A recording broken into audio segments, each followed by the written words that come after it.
Welcome to Zee Telugu news.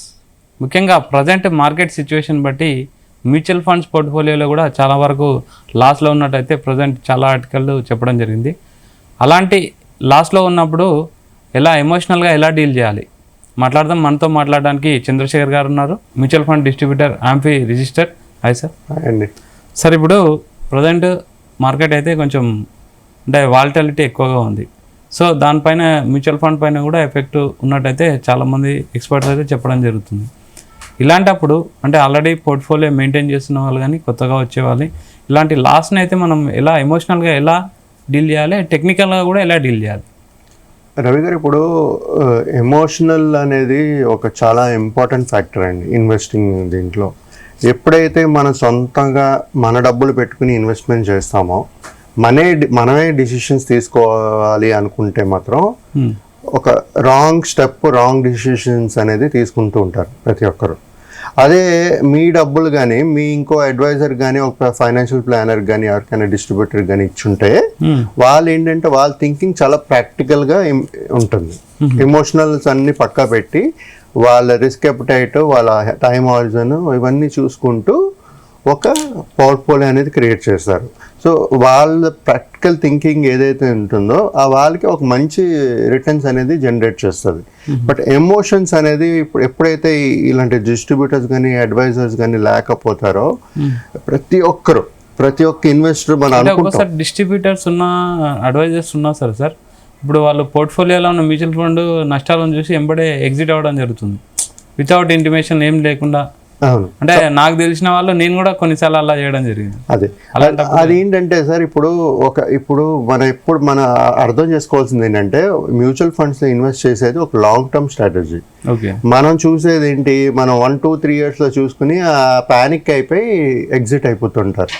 So అందుకే కదా మేము ఉన్నాం ఆ టైంలో. ఈ డిస్ట్రిబ్యూటర్స్ కానీ ఫైనాన్షియల్ అడ్వైజర్స్ కానీ ఏం చేస్తారంటే వాళ్ళ వ్యూ చాలా లాంగ్ టర్మ్ క్లియర్ పాత్ ఉంటుంది. వాళ్ళకి ఎంత 10 year ఉంది, ఎంత రిస్క్ తీసుకుంటారు, ఎంత రిటర్న్స్ చూస్తున్నారు. సో ఆ లాంగర్ వ్యూలో చూసుకుంటూ ఆ పోర్ట్ఫోలియో అనేది క్రియేట్ చేయగలుగుతారు. సో షార్ట్ టర్మ్లో ఈ వాలటాలిటీ అనేది ఎప్పుడు ఉంటుంది. బట్ మీరు హిస్టారికల్ డేటా చూసుకుంటే మ్యూచువల్ ఫండ్స్లో మనకు మంచి రిటర్న్స్ అనేది జనరేట్ చేస్తుంది. ఆన్ అండ్ యావరేజ్ చూసుకుంటే 12-15%. బట్ ఈ ఎమోషన్స్ అనేది చాలా ఇంపార్టెంట్ సార్. నేను చెప్పినట్టుగా మరి ఎవరైనా సరే ఎమోషనల్గా లేనప్పుడైనా సరే, అంటే వాళ్ళ ఎమోషన్ ఫీలింగే లేదనుకోండి. బట్ ఇలాంటి సిచ్యువేషన్స్లో మార్కెట్ ఎప్పుడైతే మనం వాలటైల్ అయ్యి మన ఫండ్ వాల్యూ బాగా తగ్గిపోతూ ఉంటుందో ఎమోషన్, ఆ ఫియర్ ఎమోషన్స్ అనేది బయటకు వచ్చేస్తుంది. మీరు చెప్పినట్టుగా కొంతమంది ఎగ్జిట్ అయిపోతుంటారు, కొంతమంది అలా హోల్డ్ చేస్తారు, సిప్లు ఆపేస్తుంటారు, కొంతమంది తీసేస్తుంటారు. సో ఇలాంటివన్నీ ఎప్పుడైతే మన గోల్ లాంగ్ టర్మ్ ఉందో ఇలాంటివన్నీ చేయకూడదు. అంటే జనరల్ అడ్వైజర్స్ చేసేది ఏంటి సార్, ఇప్పుడు ఏదైనా ఒక ఫండ్ కొంచెం ఎక్కువ నష్టాలకు వస్తే దాన్ని చేంజ్ చేయడం అలా చేస్తుంటారా? అంటే ఏం లేదు, జనరల్గా పోర్ట్ఫోలియో రీబ్యాలెన్సింగ్ చేయాలి. బట్ ప్రతి ఒక్క దానికి సమయం ఇవ్వాలి. యాక్చువల్గా మనం ఏదైనా ఒక స్కీమ్లో పెట్టేటప్పుడు ఒక సమయం ఇచ్చి పర్ఫామ్ చేస్తుందా లేదా అనేది చూసుకుంటూ కనీసం ఒక 3-5 years ఇస్తేనే మన కన్సిస్టెంట్ పర్ఫార్మెన్స్ చేస్తుందా లేదా అనేది తెలిసేది. ఓకే. సో అంత ముందే ఏం చేస్తారంటే ప్రతి ఒక్కరు 1-2 yearsలోనే మార్చేస్తుంటారు. సో అలా ప్రతి ఇయర్ మీరు మార్చేస్తూ ఉన్నారనుకోండి స్కీమ్స్ని, మీరు వెల్త్ క్రియేట్ చేయలేరు. ఎందుకంటే మీరు ఎగ్జిట్ ఎప్పుడు అవుతారు, పర్ఫామ్ చేయలేకపోతే. అంటే నష్టంలో వెళ్తున్నారు బయటికి, మళ్ళీ ఇంకో దానికి వెళ్తున్నారు అది బాగా చేస్తుందని, మళ్ళీ అది అది అది అది ఆ స్కీమ్ కూడా పర్ఫామ్ చేయలేదు అనుకోండి, మరి ప్రతి ఇయర్ మారుస్తుంటారా? మార్చకూడదు కదా మనం. ఎందుకంటే లాంగ్ టర్మ్ స్ట్రాటజీ ఎప్పుడైతే మన వాల్యూ కింద పడుతుందో, తగ్గుతుందో మన ఫండ్ వాల్యూ, అప్పుడు మీరు కావాలంటే స్టెప్అప్ చేసుకోండి. మీరు ఇంకా యాడ్ చేసుకుంటూ ఉంటే కాస్ట్ యావరేజింగ్ అనేది అవుతూ మంచి ఒక నంబర్ ఆఫ్ యూనిట్స్ అనేది ఎక్కువ వస్తుంది, ఎన్ఐవి తక్కువ ఉంటుంది. కాబట్టి ఎప్పుడైతే మన మార్కెట్ రికవరీ ఉంటుందో మన ఈ రిటర్న్స్ అనేది మంచిగా జనరేట్ చేస్తుంది. సార్ ఇంకోటి, ఇప్పుడు మనం ఇప్పుడు మ్యూచువల్ ఫండ్స్ అడ్వైజర్స్ కానీ ఇప్పుడు మిడిల్ క్లాస్ లెవెల్కి ఒక టైప్ ఆఫ్ మ్యూచువల్ ఫండ్, కొంచెం హయ్యర్ లెవెల్లో ఉన్న వాళ్ళకి ఒక టైప్ ఆఫ్ మ్యూచువల్ ఫండ్, లేదా కొందరికి equity mutual fund, advanced funds అని కొన్ని ఉంటాయి. అంటే ఏది మనకు బెటర్? అంటే మన వచ్చే ఇన్కమ్ని బట్టి చూడాలా, లేకపోతే ఎలా సెట్ చేసుకోవాలి? ఈ మ్యూచువల్ ఫండ్ నాకు సెట్ అవుతుందని ఎలా సెట్ చేసుకోవాలి? రవి గారు, ఇప్పుడు ఇన్వెస్టర్స్ ఒక్కొక్క టైప్ ఆఫ్ ఇన్వెస్టర్స్ ఉంటారు. కొంతమంది లాంగ్ టర్మ్ ఉంటారు, షార్ట్ టర్మ్ ఉంటారు, హై రిస్క్ తీసుకున్న వాళ్ళు ఉంటారు, మోడరేట్ రిస్క్ తీసుకున్న వాళ్ళు ఉన్నారు. సో ఈ డిఫరెంట్ పీపుల్ ఉంటారు. సో ఈ మిడిల్ క్లాస్ మనం కన్సిడర్ చేసుకుంటే జనరల్గా మనం ఎప్పుడు లాంగ్ టర్మ్ స్ట్రాటజీ అనే చెప్తాం, రైట్?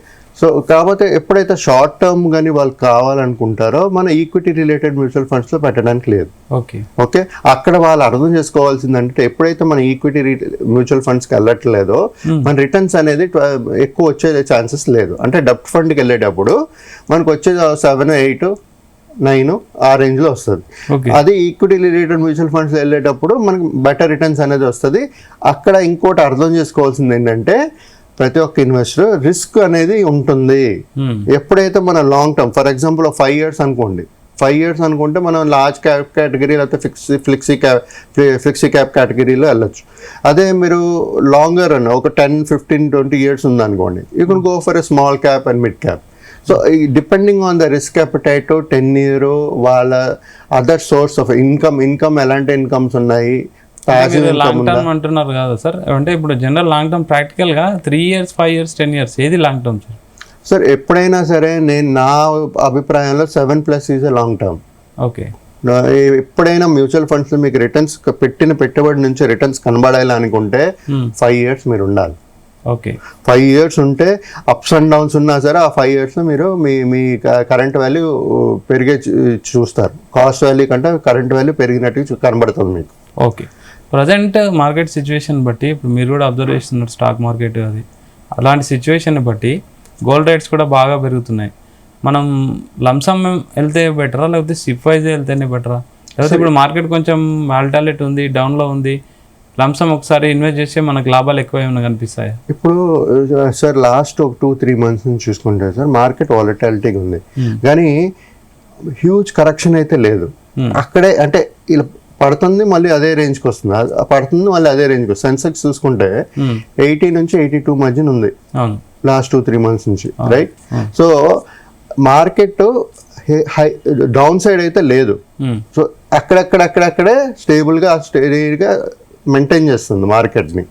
సో ఇప్పుడు ఈ సిచ్యువేషన్లో మనకి ఛాన్సెస్ 2 ఉంటాయి. ఇప్పుడు ఎందుకంటే ఈ సిచ్యువేషన్ ఎందుకు ఉంది అంటే మీరు చూసుకుంటే గ్లోబల్ ఫ్యాక్టర్స్, ఈ ట్రంప్ టారిఫ్లు కానీ, లేకపోతే వార్ కానీ, లేకపోతే H1B అన్ని రీజన్స్.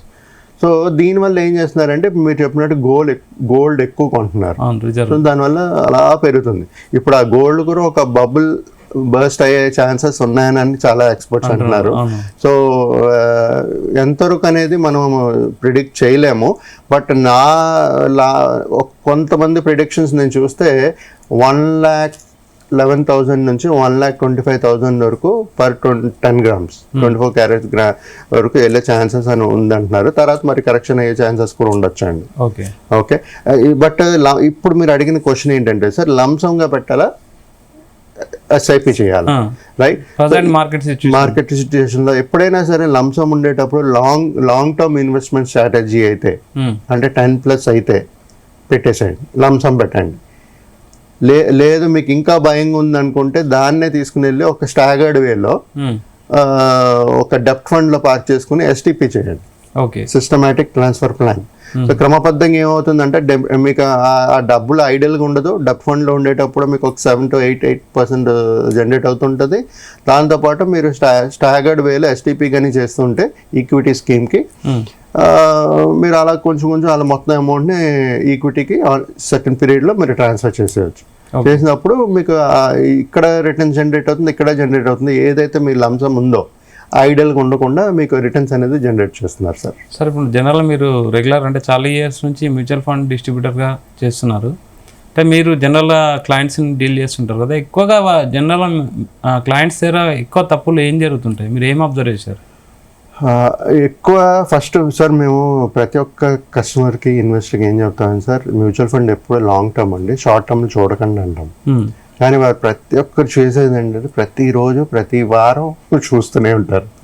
సో దానివల్ల ఏమవుతుందంటే వాళ్ళకి రిటర్న్ జనరేట్ అవ్వట్లేదు అనుకుని ఒక ఫీలింగ్ వచ్చేస్తుంది. సో ఫస్ట్ చెప్పినప్పుడు బాగానే వింటారు, అన్ని బాగానే వింటారు.